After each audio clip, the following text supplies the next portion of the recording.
Xoş gördük hər birinizi, dəyərli kanalımın izləyiciləri. Mən Mətanət Nəbiyeva sizlərə sertifikatlaşmanın müsahibə mərhələsinə hazırlaşan müəllim namizədləri üçün növbəti video dəstək izahını təqdim edirəm. Əgər müsahibə dərslərimizə qoşulmaq istəsəniz, 17 iyuldan yeni qrupumuz fəaliyyətə başlayır və ekranda görünən nömrəyə yazaraq ətraflı məlumat ala bilərsiniz.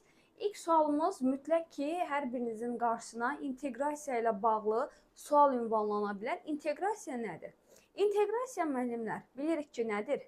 Əlaqələnmədir və 3 istiqamətdə biz inteqrasiyanı görə bilərik. Fənnin öz daxilində inteqrasiya, yəni siz tarixsinizsə tarix fənninin daxilində inteqrasiya və yaxud misal coğrafiya, texnologiya, fiziki tərbiyə, yəni hər fənnin öz daxilində bildiyiniz kimi inteqrasiya olur.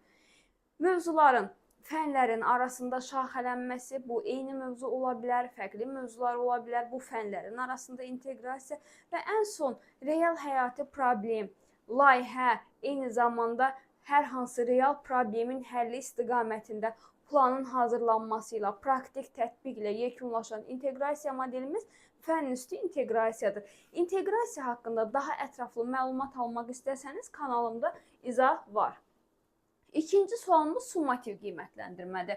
Müəllimlər, summativ qiymətləndirmə necə qiymətləndirmədir? Artıq proses baş verib, yəni şagirdlər biliyi, bacarığı öyrənib, biz həmin biliyin, bacarığın hansı səviyyədə öyrənilməsini ölçmək üçün yekun, yəni sonda summativ qiymətləndirmə keçiririk. Summativ qiymətləndirmə keçmişə yönələn qiymətləndirmədir. Summativ qiymətləndirmə rəqəmsal da, yəni böyük summativ qiymətləndirmə rəqəmsal da ola bilər. Bunu yadda saxlayırsınız.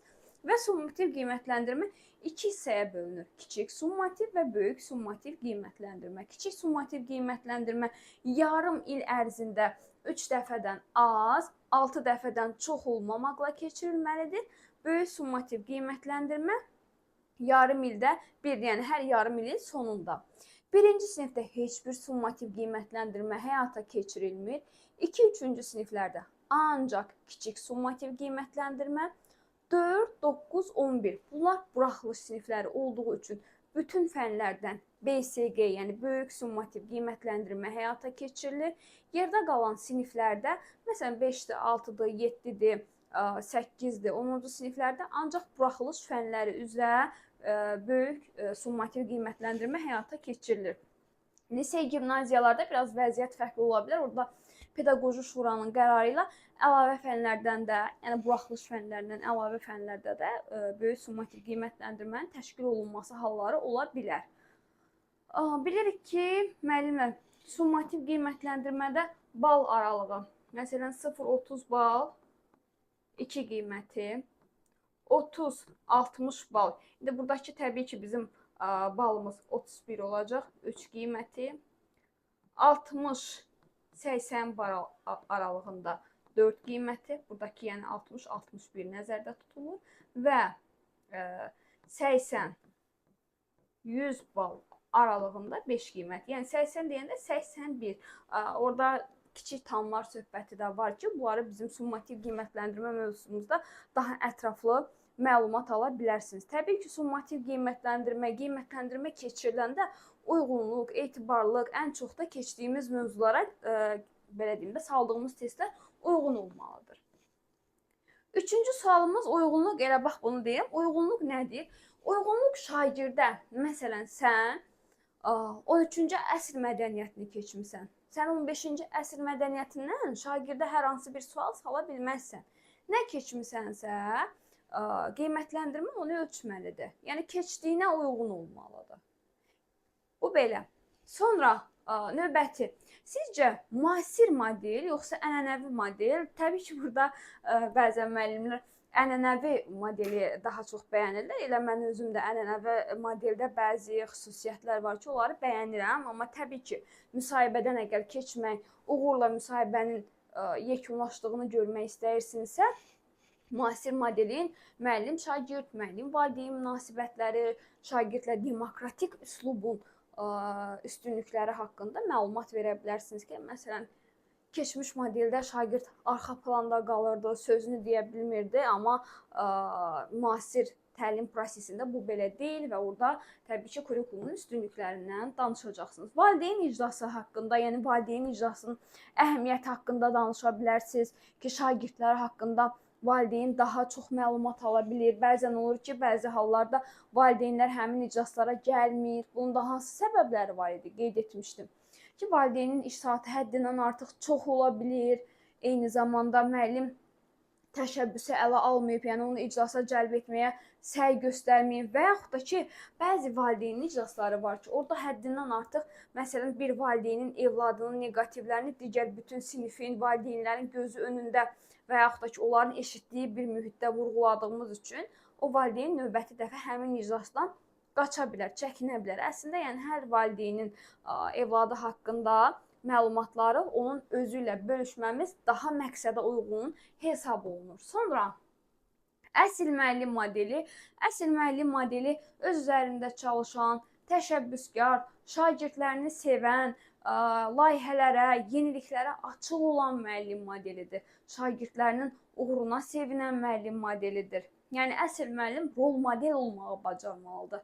Necə ki deyirik ki, biz şagird müəllimin davranışına baxıb nələrisə öyrənir. Bax, ona görə də müəllim elə davranmalıdır ki, şagird oradan düzgün nümunə, düzgün özünə dərs götürsün, düzgün bir istiqamət götürsün. Sertifikasiyanın müsbət tərəfləri, təbii ki, müsbət tərəflərindən mən məsləhət görməzdim buna maaş artımından başlayasınız.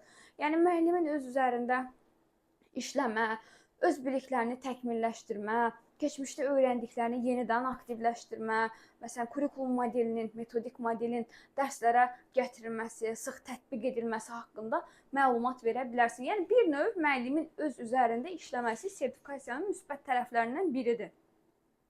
Sonra, 8-ci sual, tarixin məzmun xətləri. Müəllimlər, tarixin ən çox istifadə olunan məzmun xətləri hansılar olacaq? Tarixi zamandır, tarixi məkan, dövlət, şəxsiyyət, mədəniyyət. Yəni, biz burada tarixi məlumat verdik. İndi texnologiya müəllimi və yaxud da fiziki tərbiyə müəllimi, təsviri incəsənət müəllimi, bunlardan da hər kəs özü öz fənninin məzmun xətlərini əzbər şəkildə bilməlidir, mütləq.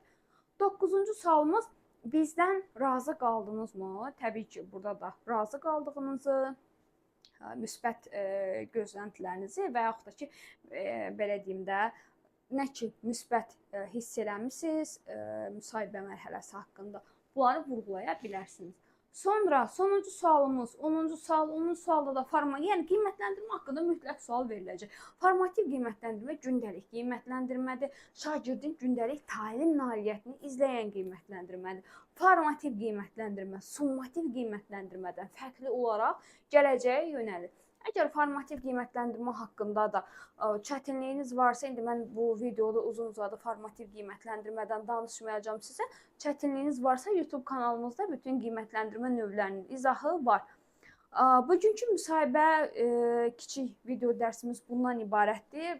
Sualları mümkün qədər əhatə etməyə çalışıram. Bundan əvvəl də sizə 20 sual nümunəsi paylaşmışam. Həmçinin kanalımızda ötən illərdə müsahibə mərhələsində istifadə olunan sualların izahı, suallar yer alıb. Video ilə bağlı hər hansı bir sualınız olarsa, rəy bölümündə bizimlə bölüşməyi unutmayın.